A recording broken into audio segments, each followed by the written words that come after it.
The day you take off the uniform, something strange happens. Experience that once carried immediate meaning can suddenly feel invisible.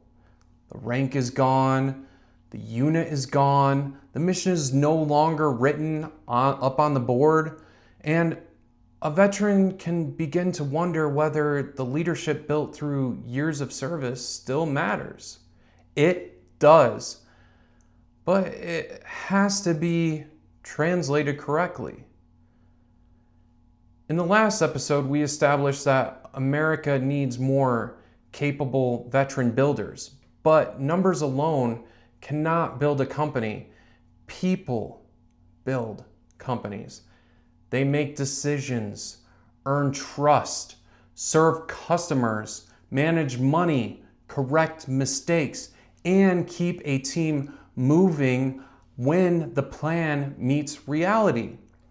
Veterans may carry experience that help with that work. The danger is assuming the civilian world will automatically recognize it, or that military success automatically becomes business success. Neither assumption is true.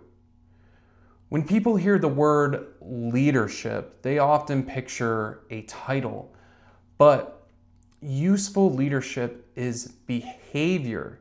It is setting up a clear objective when the situation is confusing. It is making sure people understand the standard. It is checking whether the plan is working instead of pretending, oh yeah, this plan, it's working. It's accepting responsibility when the plan is not working. It is giving somebody the information and tools required to succeed. It is making a decision with incomplete information while remaining willing to correct the course. These behaviors matter in business. A customer project needs an objective. A team needs roles and communication. An operation needs standards. A cash flow problem needs early recognition. A failure needs an honest after-action review. We call those AARs in the military. And a growing company needs a leader who can protect the mission without pretending to know every single thing. Here's where many veterans get stuck. They describe the military task instead of the business value. They say, I led a platoon. A business partner, of course, they may respect that, but still ask, what did you actually do that applies here? So veterans, listen to this, translate that. Did you coordinate people, schedule appointments, and risk under an extreme deadline? Did you train and experience team members to meet a measurable standard? Did you maintain accountability for valuable assets? Did you brief senior leaders, solve a supply problem, manage competing priorities, or rebuild trust after something went wrong? Now, we are speaking a language a business can understand. This lesson is not to hide your service. This lesson is to explain the value inside of your service. Now, here's where honesty does matter. Some military habits become business liabilities when we apply them without the proper translation. Rank can create compliance inside a formal chain of command. Customers do not care about your former rank. Employees can leave. Partners can still say no. Vendors can choose another account. In a market, authority must often be earned through credibility, value, clarity, and trust. Military urgency can also become a problem. Think about that, military urgency being a problem. Not every business decision is an emergency. Consistent urgency exhausts the teams, encourages shortcuts, and makes it harder to distinguish a real crisis from poor planning. Even confidence has a limit. Confidence can help a founder act, but confidence without customer evidence becomes expensive stubbornness. The market is not subtle at all. It answers with purchases, renewals, referrals, complaints, and silence. If customers do not value the offer, a motivational speech will not create the demand. So, how do you carry leadership forward responsibly? And I'm going to give you 3 steps that are easy. Translate, test, and train. First, translate. 1, military responsibility into observable business behavior. Maybe mission planning becomes the ability to define an objective, identify constraints, assign responsibilities, and measure progress. Maybe logistics becomes inventory control, vendor coordination, routing maintenance, or supply chain risk management.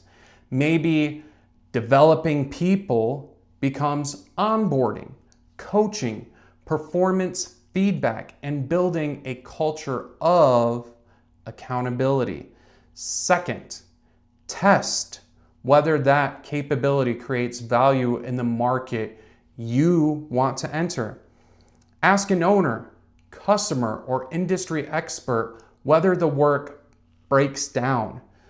Do not ask only whether your background sounds impressive. Oh, do I look cool? Ask whether you can solve a problem better, faster, safer. Better, faster, safer, and more reliability. Third, train for the gap. You may need accounting. You may need sales. You may need licensing, contracting, technology, compliance, or industry experience. You may need to work inside the field before trying to lead a company in it. That does not erase your leadership or your military experience. It actually strengthens it. One of the hardest transitions for experienced veterans is becoming a beginner again. You may have been the person others come to for answers. Now, you may need to ask basic questions about pricing, taxes, marketing, finance, and even customers. It's okay, ask them, ask the questions. There is no honor in protecting your pride while putting all of your family's money at risk. SBA's Boots to Business program introduced service members and military spouses to the foundations of ownership. Veteran business outreach centers, they offer training, counseling, mentorship, concept assessments, and business planning support. Those resources cannot do the work for you, but using them is not a sign that your military experience has failed to prepare you. It is a sign that you understand the mission has simply changed. Good leaders learn the environment before issuing the entire plan. Your leadership will also have to change as the business changes itself. At the beginning, you may do almost everything yourself. You speak with the customer, deliver the work, send the invoices, answer the phone, solve the problem. That stage rewards personal effort. But growth rewards something different. You must define the standard so another person can meet it. You must delegate without disappearing. You must inspect results without controlling every single movement, micromanaging there.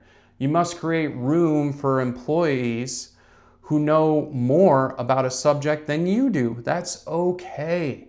And you must allow the best idea to come from somewhere other than the person in charge. And that can be difficult for any founder of a business. It can be especially difficult for someone that's accustomed to a clear hierarchy and a mission where authority was formally assigned. In businesses, talented people stay because the mission, leadership, compensation, development, and working environment give them a reason to stay. You cannot order commitment. You must build the conditions that earn it. The leader who launches a company through personal force may eventually become the person that prevents it from maturing. So keep asking a difficult question. Keep asking this. What does this company need from me now? You don't want to ask what made me successful before. There may not be an answer to that. Here's your next step, veterans. Take a sheet of paper and make 3 columns. In the first, write 5 situations from your service that required real responsibility. In the second, write the behavior you demonstrated. Planning, it could have been training, communication, risk management, problem solving, or it could have even been accountability.